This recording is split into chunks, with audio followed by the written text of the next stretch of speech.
আসসালামু আলাইকুম।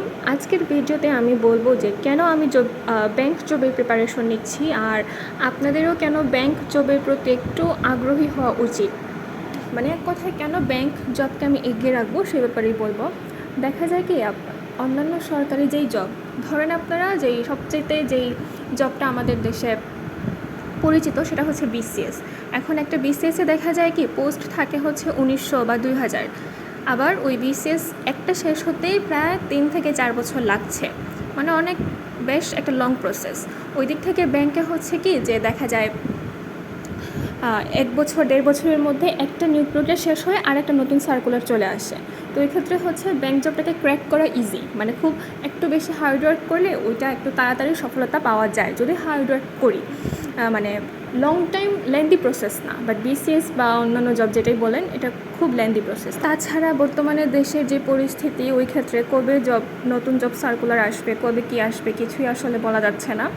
ওই ক্ষেত্রে ব্যাংকের ক্ষেত্রে আসলে বলা যাচ্ছে না কী হবে, বাট আশা করা যায় ব্যাংকেরগুলো খুব তাড়াতাড়ি হয়ে যাবে। বিশেষ করে বাংলাদেশ ব্যাংকের যে কম্বাইন্ড সার্কুলার বা সিনিয়র অফিসার যেই সার্কুলারগুলো রয়েছে সেগুলো আশা করা যায় এই বছরের পরীক্ষা হয়ে যাবে। তো এই ক্ষেত্রে হচ্ছে আসলে ব্যাংক জবটাকে আমি এগিয়ে রাখছি।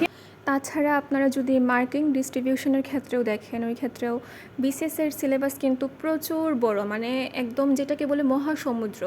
ওইখানে আপনি জিকের হাবি জাবি হ্যান ত্যান দুনিয়ার সব কিছু মুখস্থ করতে হচ্ছে। ব্যাংকের ক্ষেত্রে কিন্তু ওই রকম না, আপনি জাস্ট একটু কৌশলী হয়ে কিছু জিনিস আয়ত্ত করতে পারলেই ব্যাংক জবকে ক্র্যাক করতে পারবেন খুব ইজিলি।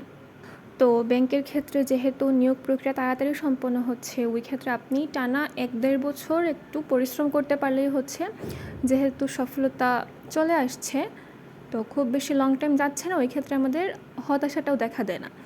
না হলে দেখা যায় কি অন্যান্য বিভিন্ন জবের ক্ষেত্রে বা বিসিএসের ক্ষেত্রে এত লং টাইম প্রিপারেশন নিতে হয় যে আসলে ওইভাবে পড়ায় মনও ধরে রাখা যায় না, আবার একটা ডিপ্রেশনের একটা ব্যাপার স্যাপার থাকে। তো যাদের আসলে ধৈর্য কম বা একটু তাড়াতাড়ি সফলতা চাচ্ছেন, তারা চাইলে ব্যাংক জবের প্রতি আসতে পারেন, প্রস্তুতি নিয়ে এখন থেকে শুরু করতে পারেন। তো আমরা এই সব কথাকে আসলে পয়েন্ট আউট করলে যেটা পাচ্ছি সেটা হচ্ছে যে, 1 হচ্ছে সফলতাটা তাড়াতাড়ি আসে, 2 হচ্ছে নিয়োগ প্রক্রিয়া জলদি সম্পন্ন হচ্ছে, 3 হচ্ছে খুব দ্রুত প্রতি বছরেই সার্কুলার থাকছে এবং সেই সার্কুলারের নিয়োগটাও তাড়াতাড়ি সম্পন্ন হচ্ছে, 4 হচ্ছে ডিপ্রেশন বা বিষণ্ণতা যেটা ইদানিং খুব বেশি দেখা যায়, ওই জিনিসটা আমাদেরকে ঘিরে ধরবে না। এছাড়া আরও বিভিন্ন 5 হচ্ছে আপনার ওইখানে সিলেবাসটাও কম। বিসিএস বা অন্যান্য জবের থেকে ব্যাংকের সিলেবাস প্রচুর কম, একটু কৌশলী হয়ে প্রিপারেশন নিলে এটা ক্র্যাক করা ইজি। এই 5টা সহ আরও বিভিন্ন ভালো দিক রয়েছে যে কেন আপনি ব্যাংক জবের প্রতি আসবেন। তো আজকে হচ্ছে এতটুকুই। ধন্যবাদ সবাইকে। আল্লাহ হাফেজ।